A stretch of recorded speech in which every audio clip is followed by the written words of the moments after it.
नमस्कार दोस्तों। क्या आप जानते हैं कि हमारी समझ, अनुभव और ज्ञान का स्रोत क्या है?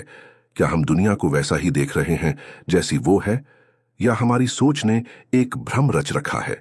आज हम बात करने वाले हैं एक ऐसे महान दार्शनिक की जिसने ज्ञान, अनुभव और कारण की सीमाओं को चुनौती दी, डेविड ह्यूम। तो चलिए जानते हैं उनकी प्रसिद्ध किताब an enquiry concerning human understanding की पूरी और गहरी झलक आसान भाषा में। डेविड ह्यूम की an enquiry concerning human understanding दुनिया की सबसे प्रभावशाली दार्शनिक किताबों में से एक है। यह किताब हमें यह समझने में मदद करती है कि हम कैसे सोचते हैं, कैसे जानकारी इकट्ठा करते हैं और कैसे अपने भरोसे के बारे में सोचते हैं। साथियों, इससे पहले कि आप इस वीडियो में खो जाएं, अगर आप हमारे चैनल पर पहली बार आए हैं तो चैनल को सब्सक्राइब करना ना भूलें। चलिए जानते हैं। अध्याय 1, प्रकाशना और दर्शन के विभिन्न प्रकार। डेविड ह्यूम अपनी किताब an enquiry concerning human understanding के पहले अध्याय में दर्शन, फिलॉसफी के बारे में बात करते हैं। वे बताते हैं कि दर्शन को दो मुख्य भागों में बांटा जा सकता है। नंबर 1, प्राकृतिक दर्शन, जो भौतिक जगत और प्रकृति के नियमों को समझने की कोशिश करता है। नंबर 2, मानवीय दर्शन या नैतिक दर्शन, जो इंसानी कार्यों, विचारों और व्यवहार को समझने की कोशिश करता है। ह्यूम कहते हैं कि दर्शन की दो अलग अलग शैलियां हैं। सरल और स्पष्ट दर्शन, जो जीवन को बेहतर बनाने और लोगों को प्रेरित करने की कोशिश करता है। गहन और जटिल दर्शन, जो सच्चाई को तर्क और विश्लेषण से समझने की कोशिश करता है। ह्यूम मानते हैं कि विश्लेषण और जटिल सोच बहुत जरूरी है, क्योंकि आसान रास्ते से हमेशा सही निष्कर्ष नहीं निकलता।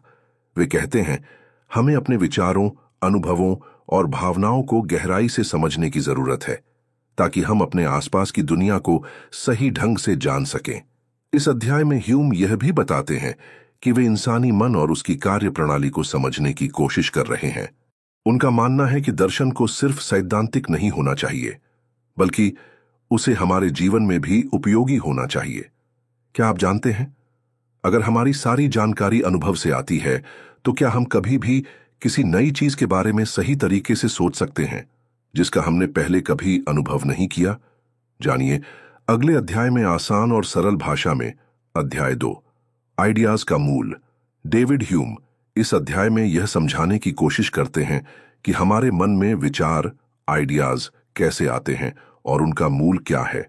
वे बताते हैं कि मनुष्य का मन बहुत सारी चीजों को सोचता है, लेकिन इन सभी विचारों का आधार क्या है? नंबर 1, इंप्रेशंस और आइडियाज। ह्यूम पहले यह स्पष्ट करते हैं कि हमारे मन में दो तरह की चीजें होती हैं। इंप्रेशंस, ये वो अनुभव हैं जिन्हें हम अपनी इंद्रियों से सीधे महसूस करते हैं, जैसे दर्द, सुख, गर्मी, ठंडक, रंग, स्वाद आदि। ये बहुत तीव्र और स्पष्ट होते हैं। आइडियाज, ये वो विचार हैं जो हमारे मन में इंप्रेशंस के आधार पर बनते हैं। ये इंप्रेशंस की तुलना में कमजोर और धुंधले होते हैं, जैसे आग के बारे में सोचना जबकि आग हमारे सामने नहीं है। नंबर 2, हर विचार का मूल। ह्यूम का कहना है कि हर विचार का मूल किसी न किसी इंप्रेशन में होता है। अगर हमारे मन में कोई विचार आता है, तो हमें पूछना चाहिए कि क्या हमने उससे मिलता जुलता कोई अनुभव किया है। अगर नहीं, तो वह विचार असली नहीं हो सकता। नंबर 3, कल्पना और सृजन। ह्यूम यह भी बताते हैं कि हमारी कल्पना किसी भी इंप्रेशन को मिला जुलाकर नए विचार बना सकती है। जैसे हमने कभी सोने का पहाड़ नहीं देखा, लेकिन सोने और पहाड़ के इंप्रेशंस को जोड़कर हम सोने का पहाड़ सोच सकते हैं। यह नया विचार है, लेकिन उसका मूल हमारे अनुभव में है। नंबर 4, सीमाएं। ह्यूम का मानना है कि हमारी कल्पना भी अपनी सीमा में बंधी है। हम वही सोच सकते हैं जिसका कोई मूल हमारे अनुभव में हो। उदाहरण के लिए, हम कभी भी ऐसी चीज नहीं सोच सकते जिसका हमारे अनुभव में कोई आधार न हो। अगर हर विचार का मूल हमारे अनुभव में है, तो क्या हम कभी भी किसी ऐसी चीज के बारे में सोच सकते हैं जिसका हमारे अनुभव में कोई आधार नहीं होता? या फिर क्या हमारी सोच सिर्फ पुराने अनुभवों का मिश्रण है? इस सवाल का जवाब आपको अगले अध्याय की ओर ले जाएगा। तो चलिए जानते हैं। अध्याय 3, विचारों का संयोजन। इस अध्याय में डेविड ह्यूम यह बताते हैं कि हमारे मन में विचार, आइडियाज कैसे एक दूसरे से जुड़ते हैं और क्यों कभी कभी एक विचार के बाद दूसरा विचार खुद ब खुद आ जाता है। नंबर 1, विचारों का जुड़ाव क्यों होता है। ह्यूम का कहना है कि हमारा मन विचारों को अलग अलग नहीं रखता, बल्कि वे आपस में जुड़े हुए होते हैं। जब हम किसी चीज के बारे में सोचते हैं तो उससे मिलता जुलता दूसरा विचार भी हमारे दिमाग में आ जाता है। नंबर 2, विचारों के जुड़ने के 3 मुख्य तरीके। ह्यूम ने बताया कि विचार 3 तरह से एक दूसरे से जुड़ते हैं। समानता, जब 2 चीजें देखने या सोचने में एक जैसी लगती हैं तो एक के बारे में सोचने से दूसरी भी याद आ जाती है। जैसे एक फोटो देखकर असली इंसान याद आ जाना। निकटता या साथ साथ होना, जब 2 चीजें एक ही समय या जगह पर घटित होती हैं तो एक के बारे में सोचने से दूसरी भी याद आ जाती है। जैसे स्कूल के बारे में सोचते ही दोस्त याद आ जाना। कारण और परिणाम, जब 2 चीजें कारण और परिणाम के रूप में जुड़ी होती हैं तो एक के बारे में सोचने से दूसरी भी याद आ जाती है। जैसे बारिश के बारे में सोचते ही छाता याद आ जाना। नंबर 3, मन की स्वाभाविक प्रक्रिया। ह्यूम का मानना है कि यह जुड़ाव हमारे मन की स्वाभाविक प्रक्रिया है। इसी वजह से हम कहानियां याद रख पाते हैं, गणित समझ पाते हैं और अपने दैनिक जीवन में निर्णय ले पाते हैं। यही कारण है कि कभी कभी हमें एक चीज के बारे में सोचते ही दूसरी चीज याद आ जाती है, भले ही हम उसे याद करने की कोशिश न कर रहे हों। नंबर 4, महत्व। ह्यूम के अनुसार यह विचारों का जुड़ाव हमारी सोच, याददाश्त और कल्पना को संभव बनाता है। बिना इसके हमारा मन अलग अलग टुकड़ों में बंटा रह जाएगा और हम किसी भी चीज को पूरी तरह से नहीं समझ पाएंगे।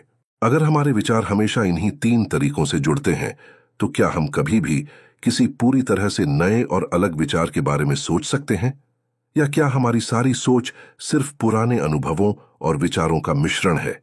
इस सवाल का जवाब आपको अगले अध्याय की ओर ले जाएगा। अध्याय 4, समझ की क्रियाओं पर संशयात्मक शंकाएं। इस अध्याय में डेविड ह्यूम मनुष्य की समझ और उसकी कार्यप्रणाली पर संदेह, स्केप्टिसिज्म रखते हैं। वे यह समझाने की कोशिश करते हैं कि हम किस तरह से ज्ञान प्राप्त करते हैं और उसकी सीमाएं क्या हैं। नंबर 1, ज्ञान के 2 प्रकार। ह्यूम बताते हैं कि हमारा ज्ञान 2 तरह का होता है। संबंधों का ज्ञान, रिलेशंस ऑफ आइडियाज। यह ज्ञान तर्क और गणित पर आधारित होता है। इसमें सच्चाई या गलतियां सिर्फ विचारों के संबंध से पता चलती हैं, जैसे 2 + 2 = 4 या त्रिकोण के 3 कोण होते हैं। नंबर 1, तथ्यों का ज्ञान। यह ज्ञान हमारे अनुभव और अवलोकन पर आधारित होता है। जैसे सूरज कल उगेगा, यह हमारे पिछले अनुभव पर आधारित है। नंबर 2, कारण और परिणाम पर संदेह। ह्यूम का मुख्य फोकस कारण और परिणाम, कॉज एंड इफेक्ट के संबंध पर है।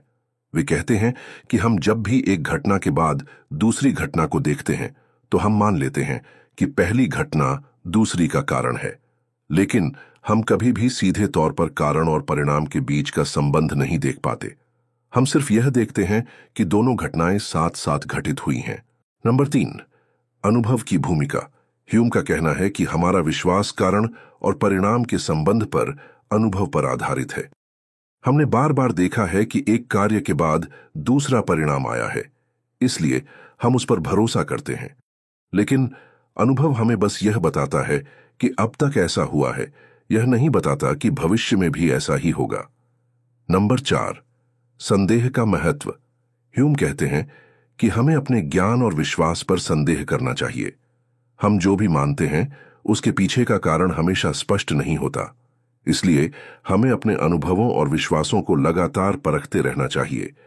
अगर हमारा सारा ज्ञान अनुभव पर आधारित है और हम कारण और परिणाम के बीच का संबंध सीधे नहीं देख पाते, तो क्या हम कभी भी किसी चीज के बारे में पूरी तरह से निश्चित हो सकते हैं, या हमें हमेशा अपने ज्ञान पर संदेह करते रहना चाहिए? इस सवाल का जवाब आपको अगले अध्याय की ओर ले जाएगा।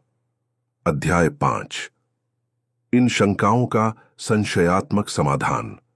ह्यूम इस अध्याय में यह बताते हैं कि हमारे सारे अनुभव और ज्ञान पर संदेह करना संभव है, लेकिन इसका मतलब यह नहीं कि हमें अपने दैनिक जीवन में कुछ भी करना बंद कर देना चाहिए। नंबर 1, संशय, स्केप्टिसिज्म और जीवन। ह्यूम कहते हैं कि दार्शनिक संशय हमें सोचने समझने में मदद करता है। लेकिन जब हम रोजमर्रा के जीवन में आते हैं तो प्रकृति और आदत, कस्टम हैबिट, हमें आगे बढ़ने के लिए मजबूर कर देती है। हमारी आदतें और रिवाज ही हैं जो हमें भविष्य में क्या होगा इसका अनुमान लगाने में मदद करते हैं। ह्यूम का मानना है कि हमारे सारे अनुमान अनुभव और आदत पर आधारित है, न कि तर्क पर। नंबर 2, कारण और परिणाम की समझ। ह्यूम बताते हैं कि हम कभी भी सीधे तौर पर कारण और परिणाम के बीच का संबंध नहीं देख पाते, लेकिन हमारी आदत ही हमें यह विश्वास दिलाती है कि अगर कुछ अतीत में हुआ है तो भविष्य में भी वैसा ही होगा। यही वजह है कि हम सूरज के उगने या बारिश होने पर भरोसा करते हैं। नंबर 3, विश्वास और कल्पना में अंतर। ह्यूम यह भी बताते हैं कि विश्वास और कल्पना में अंतर होता है। कल्पना में हम कुछ भी सोच सकते हैं, लेकिन विश्वास एक ऐसी भावना है जो हमारे अनुभव और आदत से आती है। जैसे हम कल्पना कर सकते हैं कि सूरज कल नहीं उगेगा, लेकिन हमें विश्वास है कि वह उगेगा ही। नंबर 4, जीवन में संशय का महत्व। ह्यूम कहते हैं कि संशय हमें सच्चाई की तलाश करने में मदद करता है, लेकिन हमें अपने दैनिक जीवन में आदत और अनुभव पर भरोसा करना चाहिए। हमारा मन स्वाभाविक रूप से अनुभवों को जोड़ता है और भविष्य के बारे में अनुमान लगाता है। दोस्तों, इस किताब की जानकारी को अपने जीवन में कैसे उपयोग करें, चलिए जानते हैं। नंबर 1, अनुभव और आदत पर भरोसा करें। ह्यूम की तरह अपने अनुभवों से सीखें और उन्हीं के आधार पर निर्णय लें। नंबर 2, संशय को जीवन का हिस्सा बनाएं। हर बात पर आंख मूंद कर भरोसा न करें, बल्कि सोच समझकर और संदेह करते हुए आगे बढ़ें। नंबर 3, कल्पना और विश्वास में अंतर समझें। अपनी कल्पनाओं को विश्वास न समझें। विश्वास तभी करें जब उसका आधार आपके अनुभव और आदत में हो। नंबर 4, नए अनुभवों से सीखते रहें। जीवन में नए अनुभवों को स्वीकार करें और उनसे सीखें, क्योंकि हर नया अनुभव आपकी समझ को बढ़ाता है। नंबर 5, दूसरों की बातों पर भी संदेह करें। ह्यूम की तरह दूसरों की बातों को भी संदेह की नजर से देखें और उन्हें अपने अनुभव से जोड़कर समझने की कोशिश करें। नंबर 6, इस तरह आप ह्यूम की सोच को अपने जीवन में उतार सकते हैं और एक बेहतर, समझदार और संशयात्मक नजरिया अपना सकते हैं। डेविड ह्यूम की ये किताब हमें बताती है कि ज्ञान की तलाश में आंखें बंद नहीं, खुली रखनी चाहिए। हमारा अनुभव, हमारी आदतें और हमारी सीमाएं सब मिलकर हमारी समझ को बनाती हैं। अगर आपको ये विचार रोमांचित करते हैं तो इस वीडियो को लाइक करें, शेयर करें और चैनल को जरूर सब्सक्राइब करें। और कमेंट में बताएं, क्या आपको कभी लगा है कि जो हम सोचते हैं वो शायद पूरी सच्चाई नहीं।